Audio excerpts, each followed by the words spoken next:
bahwa jihad itu dari kata jahada yujahidu mujahadatan. Kalau masdar mujarrodnya jahida dan baca jahada jadi jahdan wa jihadan, itu maknanya serius menekuni sesuatu.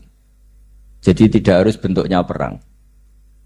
Tapi Islam juga jangan anti perang, karena andaikan Islam itu tidak punya konsep perang, itu juga kita bingung saat kita dijajah Belanda.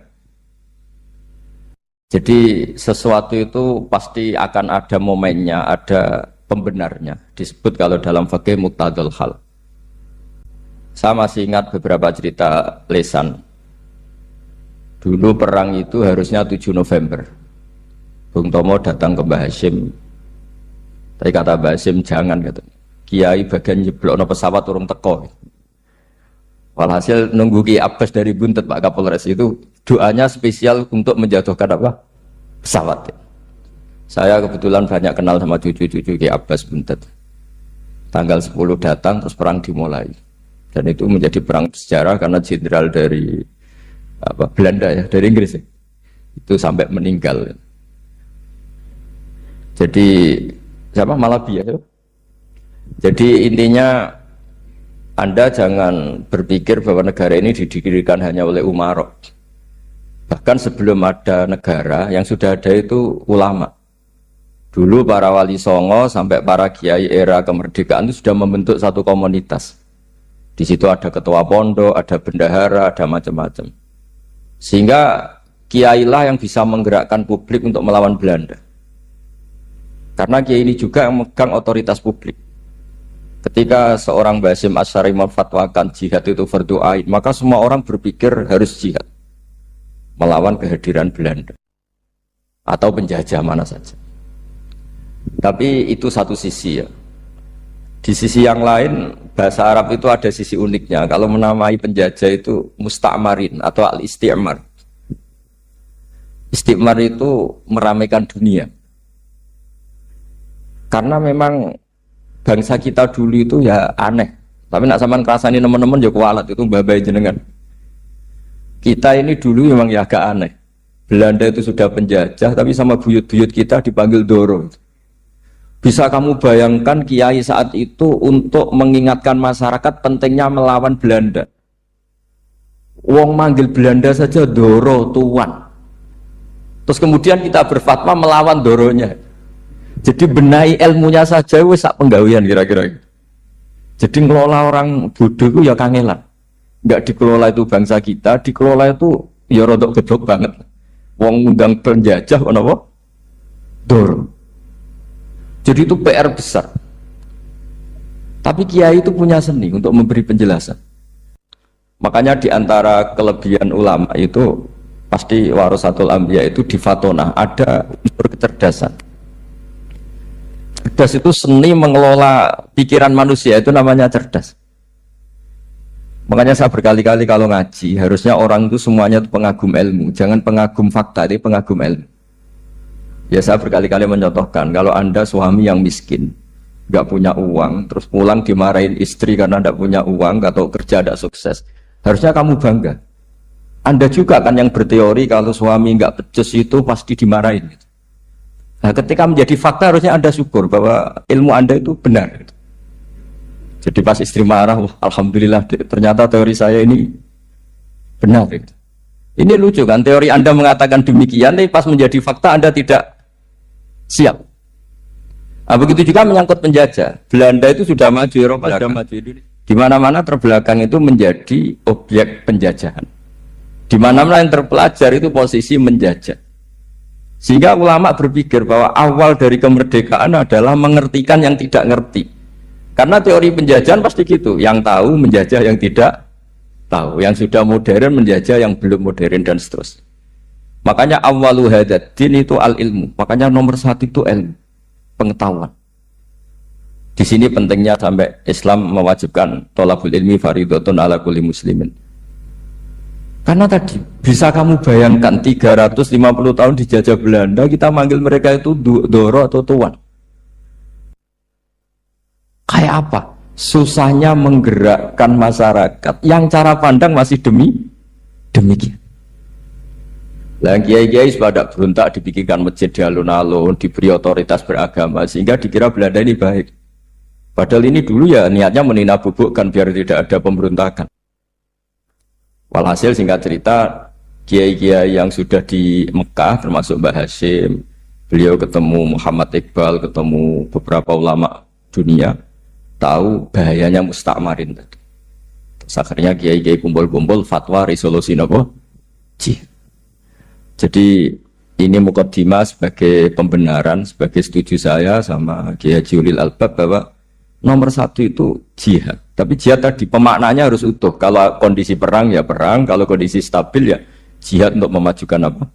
Indonesia. Dan itu saya ulang lagi dimulai dari ilmu. Sebelum saya ngaji Minhajul Thalibin saya cerita ilmu itu apa? Ilmu itu sederhana, sesuatu yang mudah. Karena ilmu itu fitratallahi allati fataran nasa napa. Misalnya begini, saya orang miskin, nggak punya apa-apa. Sudah nggak punya apa-apa, nggak punya jabatan, terus keluarga yang nggak pati loyal, mungkin istri ada ngidolakan kita, bahkan anak kita sendiri juga nggak ngidolakan kita. Itu kan sial-sialnya orang, anak kita aja nggak pernah ngidolakan kita. Tapi untuk bahagia itu sebenarnya sederhana. Sederhananya begini. Orang pinter itu ingin mempertahankan kehidupannya, pinter sampai berobat habis banyak ke Belanda, ke Jepang supaya mempertahankan nyawanya. Si miskin ini kalau dia setiap makan, ya Allah, saya dengan makan ini mempertahankan nyawa saya. Sehingga makan itu satu kajian ilmiah bahwa ini luar biasa.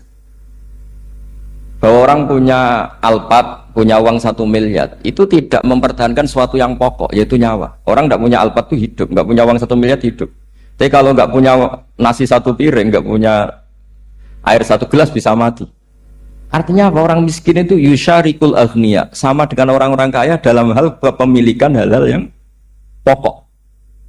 Tapi kadang-kadang orang miskin itu ya nyun sewu agak belagu, sudah miskin ingin punya Alphard, sudah miskin ingin punya ya dia tersiksa. Harusnya cara berpikir nggak punya Alphard tuh masih hidup, nggak punya uang 1 miliar masih hidup.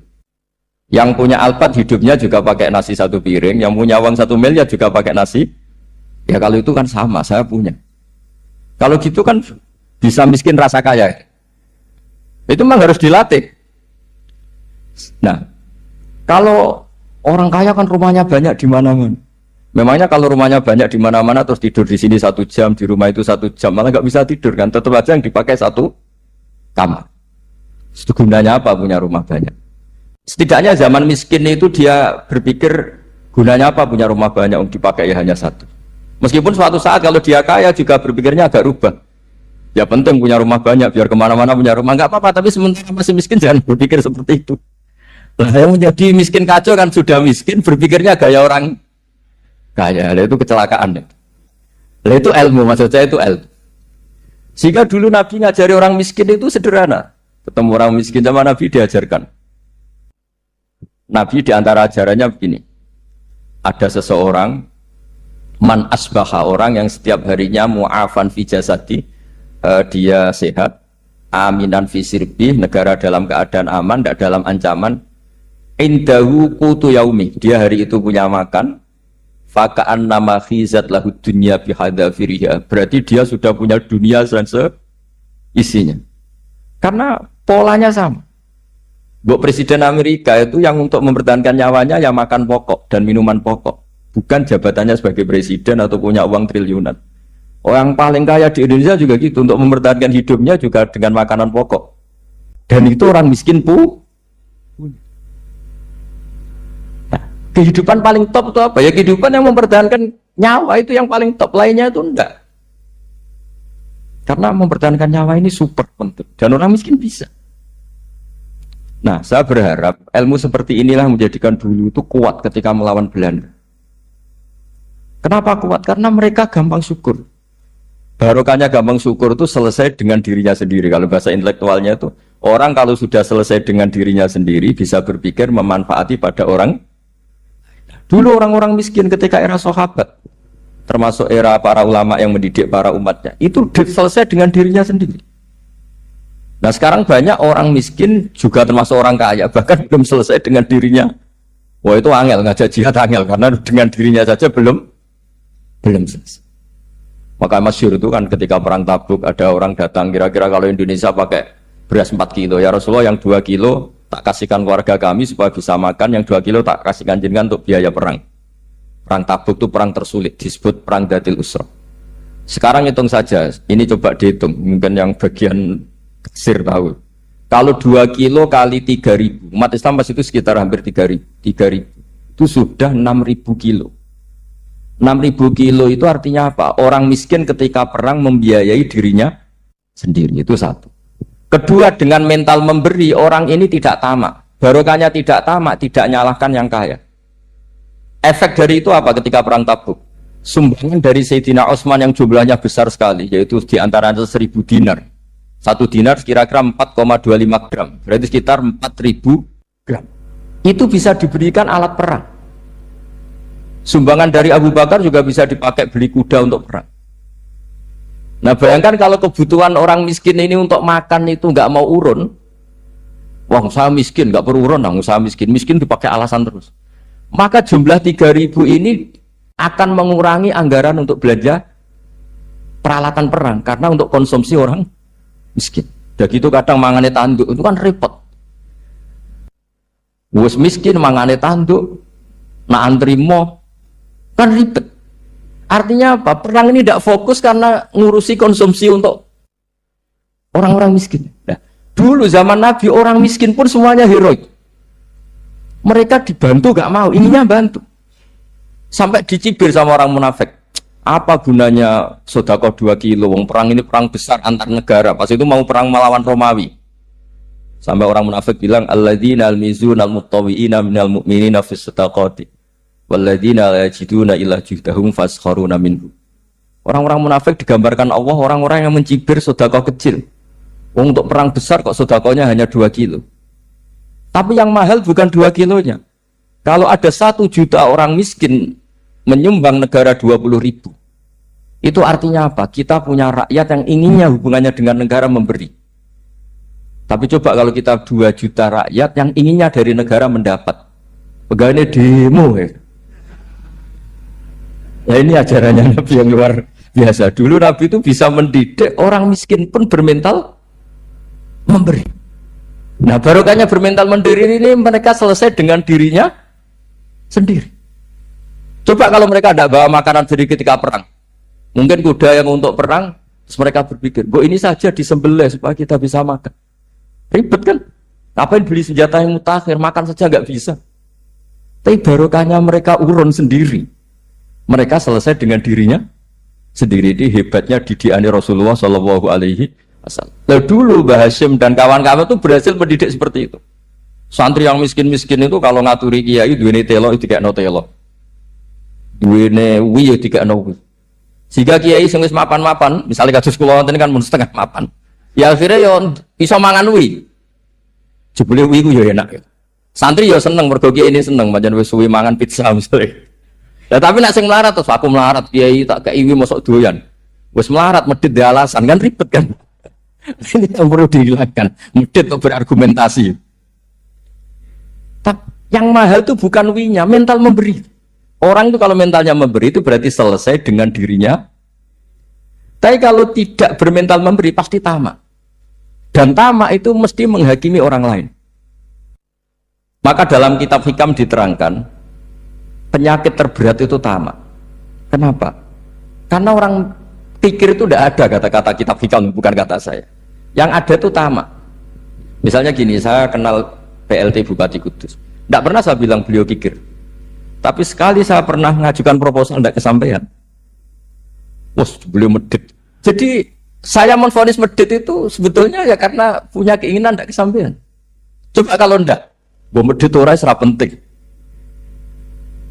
Misalnya anak-anak muda sama orang-orang cantik di Jakarta, pernah nggak kamu bilang itu sombong enggak kan? Setelah kamu bilang, "Mbak aku ingin kenalan mbak sampean," terus dia agak mau, baru kamu bilang sombong karena keinginan kamu enggak. Nah, bayangkan kalau orang bermental tomak, kayak apa bangsa ini? Nah, sahabat itu dididik oleh Nabi, tomak itu selesai karena keinginan mereka memberi. Sehingga Indonesia bisa merdeka begini itu barokahnya didikan ulama, semuanya ingin memberi. Dulu belum ada negara, tentara-tentara kemerdekaan kalau di kampung-kampung itu ya dibiayai donatur-donatur. Termasuk bahasa saya, bu saya dulu. Bu itu berapa ton aja beras untuk pasukan Hizbullah, pasukan TNI. Di Aceh ada Dawud berih, ada yang baca berweh. Jadi baca aja kayak kira asap ada yang berih, ada berweh. Saya juga nggak tahu orang Aceh kalau baca berih. Nyumbang berapa emas untuk kemerdekaan Indonesia. Yang Kesultanan Jogja Legowo. Jogja tidak lagi negara tapi diberikan bagian dari Indonesia dan seterusnya. Nah, jadi semua ini barokahnya didikan Rasulullah Shallallahu Alaihi Wasallam yang diteruskan para ulamanya bahwa nomor satu didik masyarakat itu bermental memberi. Dengan bermental memberi apapun kecilnya ini selesai dengan dirinya sendiri. Itu kalau sampean nggak punya mental memberi nanti pulang dari Pemda, acara ini kabupaten berkata ini ribet itu. Awas itu, bar ngaji langsung lali berarti sampai. Sudah kalau nggak urun ini sudah luar biasa, nggak urun untuk berkat itu sudah luar biasa. Jadi itu yang makanya Nabi itu Quran dimulai wa mimma razaqnahum apa yunfikun. Quran mengajarkan bermental memberi yunfikun. Nabi berkali-kali ngulang al yadul ulya khairum al yadis sufla. Dan memberi itu tidak harus nunggu kaya. Gambarannya Quran tentang orang baik itu gimana? Alladzina yunfikuna fis sarra wadorro, bukan fisarro saja, ketika wadorro juga. Saya pernah guyon sama orang kaya di Jakarta, dia uangnya miliaran, mungkin malah triliun. Guyon sama saya, Gus saya ini sudah sekian bangun masjid di mana-mana, saya ini berarti hebat. Enggak kata saya, nggak ada masjid agama tetap jalan kata, karena di kampung-kampung sudah banyak masjid kata. Masih keren tukang becak kata. Kok bisa Gus? Sampai nyumbang masjid 1 miliar, itu masjid apa kata? Ya masjid-masjid besar, nah itu paling dipakai kubah atau menara atau apalah yang tidak mendesak. Tapi kalau orang miskin, ngutangi orang miskin itu kalau nggak utang hari itu nggak makan. Kan nggak mungkin tukang becak ke utang kada bank atau orang kaya raya kan kenal saja enggak. Mesti orang miskin utangnya sama orang miskin. Saya kalau orang kaya utang Habibidin mesti mau beli Innova karena level orang elit. Jadi utangnya itu beli Innova, aksesoris Innova, seri terbaru. Tapi kalau orang miskin sama orang miskin, utangnya itu beras untuk nyawa. Artinya apa? Kalau saya diutangi Habibidin untuk beli Innova, itu ganjarannya itu sekunder. Tapi kalau sesama orang miskin itu ganjarannya primer. Keren mana? Hutang-hutangannya orang miskin sama orang kaya. Satu menyelamatkan nyawa, satu menyelamatkan citra. Dia baru sadar, ternyata orang miskin lebih hebat ketimbang saya, lebih hebat, tapi tidak usah ditiru kata saya. Cuma dia menjadi tidak sombong sekian miliar yang disumbangkan ke masjid karena dia menjadi tahu ternyata itu tidak banget. Nah kecuali masjid-masjid yang kamu nyumbang memang masjid perintis di daerah-daerah yang belum ada masjid. Kalau masjid-masjid besar itu kan kadang kebutuhannya sudah selera bukan pokok. Nah saya ini cerita ya jadi supaya orang tahu lah. Zaman Nabi itu orang sudah selesai semua dengan dirinya sendiri. Jadi maksud saya Islam nggak apa-apa tanpa masjid itu masjid yang sudah sifatnya selera. Indonesia kan masjid sudah sifatnya selera semua. Yang dikatakan masjid pokok kan yang dipakai sholat bisa, dipakai alat sesuci bisa. Tapi kalau sudah selera ya pondasinya harus begini, lampunya harus dari kristal, terus kubahnya itu sudah selera. Nah rata-rata sumbangan yang miliatan itu kan sudah ke selera. Sementara orang miskin utang-utangan sama orang miskin untuk menyelamatkan apa coba? Nyawa. Artinya para orang miskin jangan kecil hati, wah saya sudah kok hanya 2 kilo, tapi 2 kilo nyawa. Dan itu pahalanya luar. Nah ini ilmu saja. Nah kiai itu berhasil seperti itu sehingga orang-orang miskin dulu tuh rumah tentara itu yang nganggo nganggo telo, bahkan ada yang pakai apa itu Pak Hartopo itu pisang itu, arasnya pisang itu, grombolnya pisang sudah dipakai saja Pak tentara. Tentara di mana-mana bisa makan. Coba kalau yang ngamal yang kaya itu tidak cukup. Tapi barokahnya yang miskin juga ikut ngamal itu cukup karena yang miskin itu mayoritas. Jadi didukung kaum miskin itu pasti menang lah kan kira-kira gitu. Karena di mana-mana orang miskin itu banyak. Menemukan orang kaya itu nyari data. Kalau menemukan orang miskin seketemunya pasti ketemu. Dan orang miskin ini dididik ulama untuk berkontribusi. Sehingga banyak tentara ketika dicari Belanda pura-pura jadi petani. Ini juga yang menyelamatkan orang miskin. Nah, ulama dulu itu orang paling sukses mensuasanakan seperti itu. Nah, itu yang diceritakan di perang Tabuk. mimba di maka tayazihu qulubu fariqin min. Jadi perang Tabuk itu perang di antara yang paling diceritakan Allah berkali-kali apa? Ya Rasulullah, tadi malam saya memburu dan ini dapat 2 sok, ya kira-kira berapa kilo lah. Yang separuh untuk keluarga kami, yang separuh saya sumbangkan ke jenengan. Lu coba perang antar negara hanya menyumbang 2 kilo beras, bayangkan. Tapi nilainya bukan 2 kilo. Kalau 2 juta rakyat Indonesia nyumbang 2 beras, artinya hubungannya dengan negara hubungan ingin memberi. Dan barokahnya hubungan ingin memberi. Ora pati kecangkeman toma, ora pati kakean menuntut. Ini yang mahal itu tuh, yang gak ternilai itu. Dan itu menjadi kekuatan yang luar biasa sehingga umat Islam bisa mengalahkan pasukan Romawi. Nah, Indonesia dulu kira-kira seperti itu prakemer. Bismillahirrahmanirrahim. Wasani asyara assalam. Ya, kita tahu secara i'rab kalau sani pakai i'rab isim mangkus, tapi untuk asyara tetap mabni nasab, mabni fathah maksudnya. Jadi semua ulama ngendikan adat mulai ahada asyara sampai tis'ata asyara tetap berstatus mabni apa? Fathah. Sehingga di Quran inni ra'aitu ahada asyara kaukaba. Terus di surat Mudassir alaiha tis'ata asyar. Padahal itu jadi mubtada muakhir. Berarti alaiha itu tetap ngatasin rokok tis'ata asyara utawi 19. Tetap bacanya bukan tis'atu asyarin tapi tis'ata asyara. Jadi kita tahu secara hukum nahwu adat mulai ahada asyara sampai tis'ata asyara itu mabni apa? Fathah. Cuma khusus sani asyar yang saninya ini berstatus mangkus karena ada yaknya itu. Wasani asyar assalam wa aqalluhu assalamu alaikum wal asoh jawazu salamun alaikum. Qultu al asoh al mansus la yujzi'u. Jadi ulama itu ya lucu. Yang satu bilang al asoh boleh salamun alaikum tanpa al. Tapi kata Imam Nawawi al asoh harus assalamu alaikum. Sama-sama diklaim sebagai kaul paling apa? Asoh. Karena seperti kita tahu dalam bab fikih perkhilafan ulama itu rahmat. Ya, saya ulang lagi, perkhilafan ulama itu rahmat. Contohnya ya ini, saya ulang lagi ya. Nomor 11 itu. Wasani asyar iku assalamu. Ya, terus di sini disebut wa aqalluhu iku assalamu alaikum pakai al, assalamu alaikum. Wal asohu te kaul sing asoh iku jawazu salamun alaikum olahe nglafatno mu salamun alaikum. Terus kultu Dewi Imam Nawawi al-asoh al-mansus la yujzi'uhu wallahu a'lam. Jadi menurut Imam Rafi'i boleh salamun alaikum, tidak pakai apa? Al. Itu juga diklaim sebagai al-asoh. Tapi menurut Imam Nawawi yang al-asoh harus assalamu alaikum, tidak boleh salamun alaikum. Terus wallahu a'lam wa annahu la tajibun niyatul khuruji. Jadi ketika Anda salam tidak harus niat keluar dari apa? Salat. Dengan kamu salam berarti otomatis keluar dari apa? Salat. Nah, ini menjadi problem menurut pemikiran banyak ulama karena ketika masuk salat harus niat masuk salat. Karena ketika kita takbir kan bisa takbir demo. Ya kan? Kan macam-macam kan?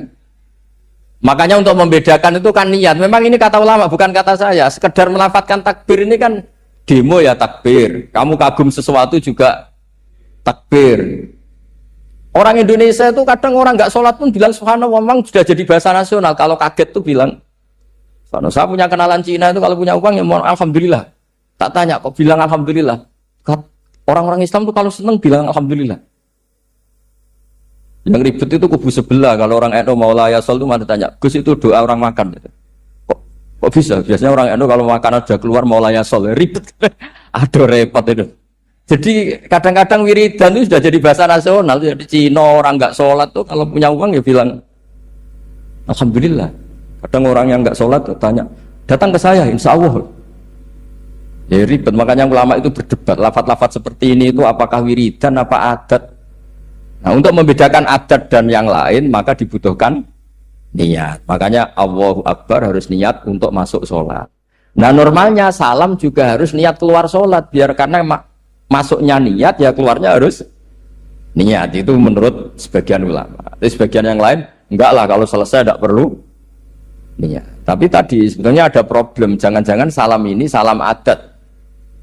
Kebetulan ada temannya masuk terus bilang assalamualaikum, nanti temannya jawab waalaikumsalam. Itu ada kisah nyata. Ini memang naif betul ini. Ada orang alim sholat. Nah, ketika ada yang mau lewat itu kan dihadangi begini ya. Jadi dihadang gini ya, itu Hibidin. Yang lewat tuh karena saking nggak pernah yang ngaji malah tidak salaman. Kagetnya kan main itu. Ada orang sholat, ada orang mau lewat, kan kesunatannya dihadang begini. Sisi ini santai saja malah ngajak salaman. Terus ribet ngadepi orang nggak tahu itu ribet. Ya tambah bingung kan, diliwati saja bingung, apalagi sekarang diajak salaman. Kan memang nggak sambung, kulturnya itu nggak sambung. Nah, itu kalau bilang assalamualaikum terus pikir kamu waalaikumsalam. Ya ribet, memang ngadepi orang nggak tahu itu ya ribet. Makanya ya agama ini, ngelola agama ini mau. Nah barokahnya ngaji fikih itu beginilah, saya sering cerita. Misalnya kita hafal fikih, takbir itu wajib, rukun. Tapi bentuk ngangkat tangan itu sunnah.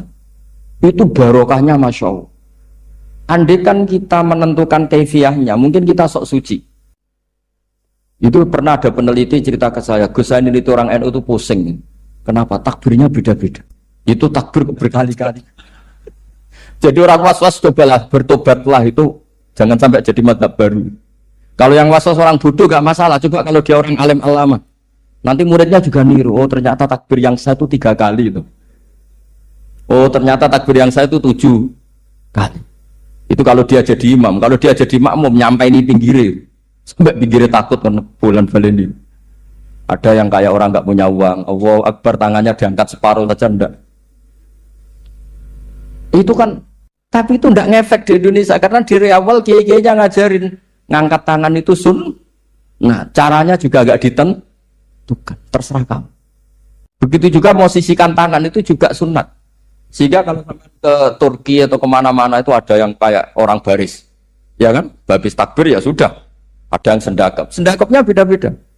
Ada yang nutupi iga yang hilang katanya, sampai begini. Ada yang santai begini. Oh, semuanya nggak jelas. Sehingga itu kalau di militer ini ada Pak Dandim itu juga bingung ini nggak protap ini kan.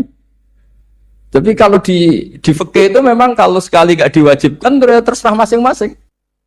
Ada yang kayak orang baris, ada yang sendakep begini, katanya apa? Nutupi iganya yang hilang. Wadah yang sambil rasa-rasa, macam-macam. Tapi barokahnya ilmu fikih itu diputuskan memang dari awal tidak wajib. Yang wajib itu takbirnya. Maka duduk juga begitu, meskipun kita sepakat duduk tahiyat ula, namanya iftiros, duduk tahiyat akhir namanya tawarruk, itu harus kita vonis, kita hukumi sunnah. Cara seperti itu sunnah. Wa ayyuku udin ko ada sohat solatu, seperti kemarin di Minhajul Thalibin. Dengan duduk gaya apa saja, sholatnya tetap. Sehingga kalau kita di Arab, misalnya pas haji, orang Arab itu memang ya agak kacau. Orang Indonesia itu kalau sholat duduk, itu kan memang benar-benar sakit. Sakit sudah agak mau mati itu benar-benar sholat baru duduk. Orang Arab itu enggak. Sholat duduk pakai kursi. Sof itu enggak ada orangnya, ada kosong. Itu jalan kaki, kursinya di bawah. Wong bawa kursi kuat kok sholat duduk. Kalau orang Jawa kan, saya juga iskal. Orangnya, kalau bawa kursi kuat pindah-pindah tapi kok sholatnya. Kalau orang Jawa agak kebayang. Kalau sholat duduk emang bener-bener sakit. Terus saya pernah ditanya lagi sama orang, Gus di Mekah itu kok banyak orang bawa HP, terus kalau ditelepon diangkat soli, itu mazhab apa? Mazhab geblek. Tapi ini kan orang Arab, kan seakan-akan terus mewakili internasional kan, karena pusat banyak tuh. Ditelepon digoleki teleponnya, wong saya wakeh golek ini terus kangelan ya. Warang ketemu soli pateni. Nah, kita kan diajarin di GG Indonesia kalau itu membatalkan apa? Jadi ribet. Nah, barokahnya kitab-kitab seperti ini, meskipun kita di Indonesia itu mengikuti panduan yang diarahkan atau yang dibagukan oleh ulama-ulama. Nah, Indonesia itu makanya berkah. Saya sering ketemu ulama Mekah itu kalau muji haji Indonesia luar biasa. Bukan sekedar sopannya, memang cara hajinya itu nyari kaul yang disepakati itu sah.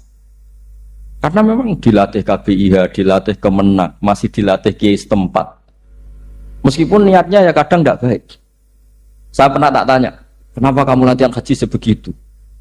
Kalau sholat kok enggak? Sholat gak sah, gak apa-apa, Gus, gak bayar, kita haji. Dia itu sholat bedino atau kursus bekulon. Bareng apa kaji oleh takut terang, tak takut. Sholat kira tahu takut, nak kaji kok takut. Nak sholat rasa gak iman, Gus, gak bayar, kita haji. Cuma sebenarnya kurang ajar kata saya.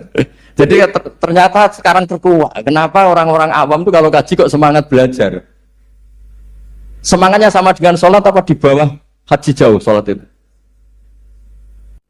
Berpuluh-puluh tahun sholat itu dengan gaya yang nggak ada perkembangan. Tapi haji pisan langsung keren. Ternyata karena bayar ya. Apa perlu ditiru? Sholat harus bayar supaya ya itu alasannya itu. Haji rasa berat Gus, apa? Bayar Gus. Nak sholat rasa kok nggak bayar wae maksudnya. Padahal kalau kita ngikuti as-sholat imaduddin, sholat dengan haji itu afdal mana? Afdal sholat, harusnya lebih serius belajar sholat ketimbang belajar haji. Tapi setahu saya nggak ada kan KBIS itu, kelompok bimbingan ibadah sholat. Jadi ini kritikan saya, semoga didengar ya. Cobalah. Padahal Rian Raden Asnawi di Karang pesolatan supaya orang itu sholatnya benar, ya sholatnya benar. Ya jadi ngaji fikih seperti ini setidaknya Anda menjadi tidak mudah mengadili orang lain. Bahwa sholat itu yang takbir tok yang wajib. Misalnya baca ya Fatihah tok, sehingga kalau ada imam lupa baca surat ya gak apa-apa, memang dari tidak wajib. Jadi pemilahan wajib dan tidak ini penting supaya tidak menghakimi pada yang lain. Jangan sampai perilaku kesolehan itu menjadi bentuk yang mengadili, nggak boleh. Itu Pak Kapolres. Kalau di ilmu fikih itu ada ulama penjaga ilmu itu ekstrim-ekstrim. Dulu ada sahabatnya Nabi namanya Jabir bin Abdullah. Ini ada di kitab Bukhari, di kitab Sholat. Ya maksudnya al ilmu tentang sholat. Itu semua yang di masjid itu sudah pakai jubah, kayak gamis. Kalau orang Indonesia mungkin ya pakai hem, pakai baju batik, pakai. Itu dia datang malah gamisnya dicopot, gamisnya dicopot, imamannya dicopot, terus tinggal pakai satu sarung. Terus dicancang di sini, akidan benatorofaihi ala atik. Ini kayak cerita-cerita di perang pahlawan itu. Hanya dengan pakai sarung satu dikalungkan. Terus ada orang-orang tabiin bilang gini, unzuru ila ashabi Rasulillah, ini sahabatnya Nabi kok sholat dengan cara seperti itu, enggak islami banget, enggak keren banget lah. Terus kata Jabir bin Abdullah, saya sengaja melakukan ini supaya kamu tahu bahwa batas aurat yang dimaksud Nabi seperti ini. Shalla Rasulullah sallallahu alaihi wasallam fi izarin wahid akidan baina tarafaihi ala atiki. Saya pernah melihat Nabi sholat seperti saya ini. Tapi barokahnya itu akhirnya diketahui kalau batas auratul rojul hanya mabena surah war rubah. Andai kan tidak ada perilaku Jabir seperti ini, orang akan ngira bahwa syaratnya sholat itu harus pakai jubah, syaratnya sholat harus pakai hem. Akhirnya orang-orang yang kebetulan tidak pakai jubah, tidak pakai hem bingung. Misalnya dia katoan seperapat, pakai kaos, neng tengah hutan, rasa sholat, ngaku ranggo jubah, ribet kan? Artinya apa?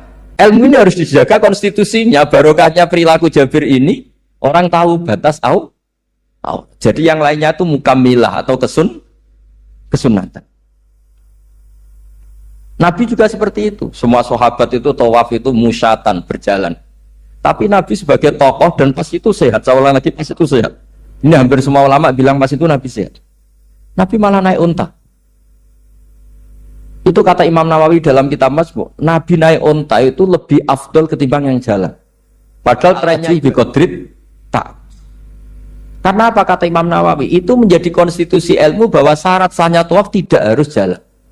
Andai kan Nabi saat itu kok ikut jalan, maka dikira di antara syarat sahnya tawaf harus jalan. Maka kita kebingungan ketika pakai kursi roda karena tidak punya rujukan hukum. Tapi barokahnya Nabi pakai berkendara, orang menjadi tahu oh itu berjalan itu tidak menjadi syarat sah, berkendara juga boleh. Ya ada juga sahabat yang sengaja omong-omongan, maksudnya tawaf kan kudunya meneng wiridan, tapi ada aja omongan untuk menunjukkan kalau ngomong itu tidak membatalkan tawaf. Sampai seperti itu ulama menjaga konstitusi. Makanya nyuwun sewu kayak kita ini yang anaknya tokoh, apalagi ini di sini ada Gus Albab, termasuk ada saya, yang anak-anaknya tokoh itu memang sudah harus mulai biasa lah. Karena dulu kalau soleh kebanget, itu yang ngel-ngel orang. Abu Bakar, saya tak cerita Abu Bakar itu soleh banget. Saking solehnya itu, ini gak akan ada yang niru, saya yakin. Beliau itu hari pertama diangkat khalifah, hari berikutnya masih dagang di pasar. Singkat itu ditegur, supaya tidak usah dagang, dicukupi negara. Beliau setuju, dapat gaji. Setelah mau meninggal, semua gajinya itu disuruh ganti uang pribadi, karena beliau merasa tidak nyaman. Mau mengkhidmati negara kok minta uang. Ganti soalnya uang pribadi, diganti. Nah, itu ya tentu tidak wajib, pejabat juga agak minat niru. Nah tapi lucunya apa? Sayyidina Umar ketika Abu Bakar sudah meninggal itu kritiknya lucu. Kamu itu solehnya berlebihan. Taman badak, sing repot sing genti. Nak soleh kok aja temen-temen. Mesti nak soleh ya dikira-kira lah, aja temen-temen. Sakake sing genteni repot. Makanya saya sering jagungan sama putra-putrane Mbah Mun itu keluarnya gitu. Abai wis alim, ganteng. Ngaruhnya gede, diterima semua pihak, repot sing gede. Mulane kula nu husnudzon ana kiai kok pas-pasan iku mesti wis dianggap strategi lah dengan cara seperti itu. Loh iya loh, kalau misalnya kita hanya Kapolres itu anak kita kan bisa Kapolda. Tapi kalau kita sudah Kapolri itu anaknya juga jadi Kapolda belum kayak bapaknya kan. Jadi Kapolres belum kayak. Jadi kalau bapaknya hanya Kapolres kan anaknya masih gampang nanti Kapolda sudah ngelangkai kan. Jadi kadang-kadang itu artinya ulama dulu itu hebat cara. Makanya kamu jangan kaya-kaya banget, jangan sukses banget. Kasihan anak kamu nanti ini. Kasihan.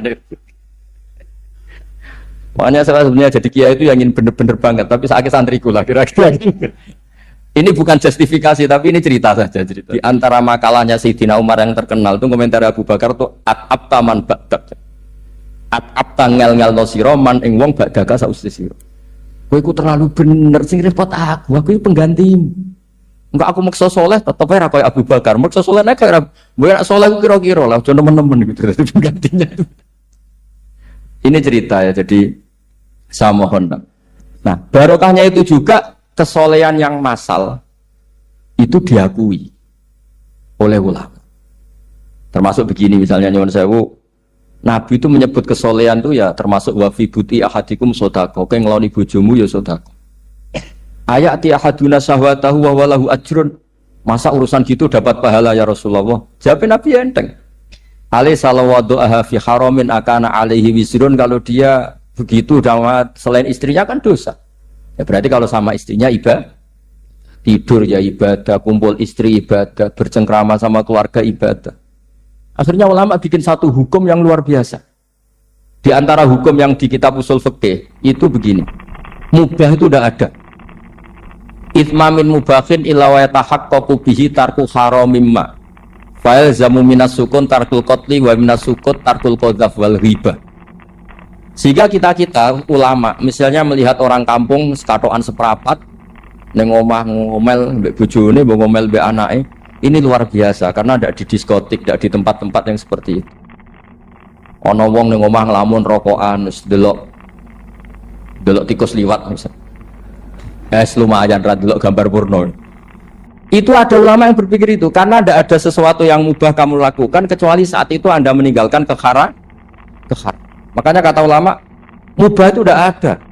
Karena saat melakukan mubah artinya Anda tarkul haram. Wa tarkul haram wajib. Berarti fal mubah wajib. Sehingga ulama misalnya sampean turu mulai barisan nanti subuh. Hadza taraka zina wa taraka sariqah wa taraka kadza wa kadza. Semoga malaikat pakai usul fikih itu. Nah, kalau malaikat pakai usul fikih itu kamu tidur habis isya sampai subuh, hadza tarakal ma'asi kasir. Nah, yang ribet kalau malaikatnya bagian khusuk. Hadza tarakat tahajud wa tarakal witr. Nah, kita semoga malaikatnya yang percaya pendapat tadi. Jadi ada dua pandangan, ada ulama mengatakan mubah itu tidak ada, karena tidak ada orang yang sedang melakukan mubah itu pasti meninggalkan dekat. Makanya ini sirinya kenapa dulu kiai-kiai top itu sering jagungan.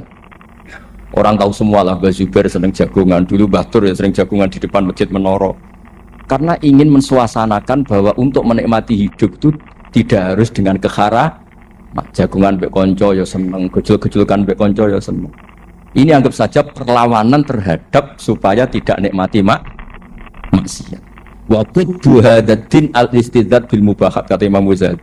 Inti beragama ini adalah nikmati sesuatu yang dihalalkan oleh Allah Subhanahu. Coba ketika orang lain bisa nikmat kalau harus ke tempat-tempat maksiat, kamu cukup nikmat ketemu konco gejol-gejolkan zaman mondok padha mlarate. Terus diterusno saiki yo jek melarat atau cocokan melarat itu kan keren no. Keren. Sisi tok diusir mertuane, tok diusir IP-ne terus cocokan. Ndak kowe piye Kang, gak apa-apa sabar kabeh kodok-kodar wae Kang. Oh itu ibadah yang luar biasa. Mergo ridho sama kodok. Kodar dia tidak perlu cari nyuwun sewu hiburan yang maksiat. Nah, saya berharap ulama-ulama Indonesia itu mengikuti jejak ulama dulu. Ulama dulu itu kalau ibadah itu ya seperti itu. Jadi jangan hanya melihat ini semalaman kok tidur, tidak witir, tidak tahajud. Oke, dia memang nggak afdol, nggak sempurna lah, macam kiai pas-pasan naik kan. Tapi ya jangan lihat tarokal witro wa tarokat tahajud, tapi kamu juga harus lihat tarokal dahab ila nikla, tarokat dahab ila mahalil mak. Siapa yo sekali-kali muji orang susahnya apa sih? Suudzon itu dikurangi lah, sekali-kali muji orang lah. Jadi kalau ada orang tidur hada tarokal maas, alhamdulillah, meskipun ya rada damu sih tarokal maasi wa tarokat toat, sudah agak apa-apa lah. Tapi lah di sini terus kualitas. Nah, dengan cara itu Anda bisa membaca Quran secara fasih. Wa min ayatihi manamukum billaili wan nahar. Kenapa sekedar tidur kok dianggap wa min ayatihi? Di mana-mana ayat itu kan hal-hal yang luar. Ini tentang tidur saja kok dianggap ayat. Itu bisa dimaknai keren kalau Anda pakai kaidah usul fikih, yaitu dengan tidur berarti Anda meninggalkan sekian maksiat. Sehingga disebut wa min ayatihi manamukum billaili wan nahar. Nah, saya berharap konstitusi seperti ini jalan terus. Ya saya baca ya sampai salam selesai. Wa akmaluhu assalamualaikum warahmatullahi marroten yaminan wasimalan multafitan fil ula hatta yura khadduhul aiman. Tapi itu hanya akmal loh ya. Jadi ukuran paling sempurna kalau salam itu melengak ke kanan sampai dengan pengandaian ini bisa dilihat dari belakang. Tapi tetap saja itu ukuran apa? Akmal, tidak menjadi syarat. Jadi ya sampai melengak gini sampai kira-kira terlihat dari apa? Belakang. Tapi ukuran itu tetap akmal hatta yura khadduhul aiman. Wa fisaniyah satruse alesar terus nawian assalam alaman an yamini wa yasari minal malaikati. Dia meniatkan salam itu kepada orang-orang di sisi kanannya mulai malaikat dan manusia dan jin. Wayan wil imamu assalama alal muqtadin wahum arrodda aleh wahum yanwauna napa arrodda aleh. Jadi wahum yanwuna arrodda aleh. Jadi imam niat salam untuk makmum niat membalas salamnya apa? Imam. Tapi itu saya ulang lagi hanya akmal. Terus asal isya asar tartibul arkan kama dzakarna. Jadi pentingnya, jadi jangan kira terus ngaji kalau wasunanuhu wa akmaluhu tidak penting, itu penting sekali. Barokahnya status akmal dan sunnah ini kita tidak mudah menvonis orang lain karena kita tahu ibadah itu hanya berstatus sunnah. Coba kalau nggak ada ketentuan itu, kita akan mudah menyalahkan orang. Salam kok orang melengak belas itu sholatnya sah atau orang? Padahal dari awal melengak itu statusnya hanya sunnah. Kemudian untuk penutup supaya ini clear ya, saya pernah baca di Syarah Bukhari yaitu Fathul Bari. Nabi itu kalau setelah salam itu mukbilan biwajihi alal hadirin. Jadi Nabi langsung menghadap ke timur, andikan Indonesia menghadap langsung ke timur. Tapi uniknya para syurahul Bukhari itu menganggap itu tidak satu sunnah yang tidak jadi satu sunnah yang permanen. Tapi kata para syurahul hadis, siapapun boleh melakukan gerakan yang bisa memaklumatkan kalau sholat itu selesai. Saya ulang lagi ya. Jadi Nabi menghadap ke timur, kalau di konteks Indonesia, itu sebagai bentuk maklumat, ini loh sholat saya sudah. Karena takutnya apa? Orang yang dari jarak 2 kilo, 3 kilo ingin makmum sama Nabi. Andai kan Nabi tidak menghadap ke timur, tetap posisi seperti sholat menghadap ke kiblat, maka orang dari luar mengira Nabi fi sholatin. Ya, Nabi masih dalam. Bahayanya apa? Kalau orang ini langsung takbir, usolli fardhu zuhri, misalnya makmuman, ternyata Nabi sudah sholat. Berarti sholatnya nggak sah. Kenapa? Irtibatus sholat atau robtus sholat biman huwa laisa fi sholatin. Dia menggantungkan sholat dengan orang yang sudah tidak. Dan itu bahaya sekali. Masa kamu sholat makmum sama orang yang sudah tidak. Nah semenjak itu terus ada aturannya ulama. Siapapun yang jadi imam harus memaklumatkan diri dengan cara apa saja supaya menunjukkan kalau sholat itu selesai. Makanya adat kiai-kiai kita tetap menghadap kiblat tapi namanya astagfirullahaladzim. Itu sebetulnya memaklumatkan. Loh nak niat banter nyentuh pangeran usah istighfar gianter gak sopan blas astagfirullahaladzim. Itu sebetulnya itu memang maklumatkan iki lho jong salatku wis bar. Nabi ape makmum masbuk sing ijek salat atau cuma makmum aku gitu. Sada yang separuh-separuh ya tidak madhep wetan, madhep kulon, madhep ngalor. Itu ya sedengan maksudnya sedengan. Karena memang kata Surahul Bukhari gitu itu apa? Imam punya gerakan yang menunjukkan kalau sholatnya itu selesai supaya nggak dikira fi sholatin kemudian ada yang ya clear ini ya. Jadi tidak perlu diperdebatkan kenapa sih ada yang menghadap timur, ada yang menghadap ke utara, ada yang tetap menghadap ke kiblat. Itu nggak perlu diperdebatkan, itu semuanya ada ilmunya, yaitu filosofinya apa? Ada gerakan yang menunjukkan kalau dia sholatnya selesai supaya tidak ada yang ikut. Sekali ada yang ikut berarti nanti apa? Robtus sholati biman laisa fi sholatin, yaitu menggantungkan sholat dia dengan orang yang hakikatnya sudah ada